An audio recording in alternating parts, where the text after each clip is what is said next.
संपर्कर सूताक्षीय सेतेबेले छिंडी जाए जेतेबेले मनीष बाहर लोकंकु इम्प्रेस आउ निज लोकंकु इग्नोर करि दियंती। बेले बेले बिना भूल रे भी आमे भूल स्वीकार करि थाउ काहेकि ना आमको डर थाए कि जेमिति केही निजर आमको छाड़ी न दो। भल होइथांता ना जदि आम हृदय भी पत्थर होइथांता आउ कहार कठोर आघात सहिबाकू भी पड़ी न थांता। जीवन रे एमिति जनकू आपण निहाती पसंद करंतु जहाकू आपणक छड़ा आउ केही पसंद नथिबो। जेउ मनीष अन्य को नीचा देखैबाकू चेष्टा करिथाए सी अजाणतरे निजे ही नीचा होई जाए। भगवान हृदय तो गोटे देइचंती हेले भांगिबा पई हजार अछंती। जीवन साथी एमिति हेबा दरकार जीवन सारा जेमिति सारा दुनिया खराब कहिबो तथापि केबे छाड़ी कि न जीवो आउ संपर्करू अधिक विश्वास को गुरुत्व देव। निस्वार्थपर प्रेम एक कथा निश्चय कही थाए तू सबु बेले खुशी रे रह मो सह खुशी रे रह आउ मो बिना भी खुशी रे रह बास सबु बेले खुशी रे रह। एकुटिया रहिबार खुशी नियारा ना कहार आसीबार खुशी थाए ना केही चाली गले दुख होई थाए।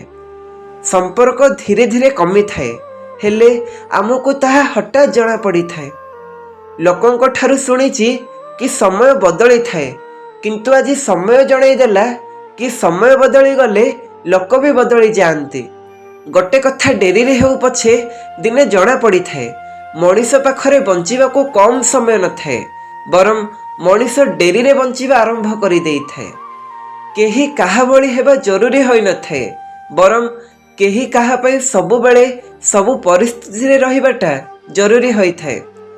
जदि शीत दिन रे सूर्य को अपेक्षा करा जाए खरा दिने मध्य सूर्य को सेतिकी तिरस्कार भी करा जाए।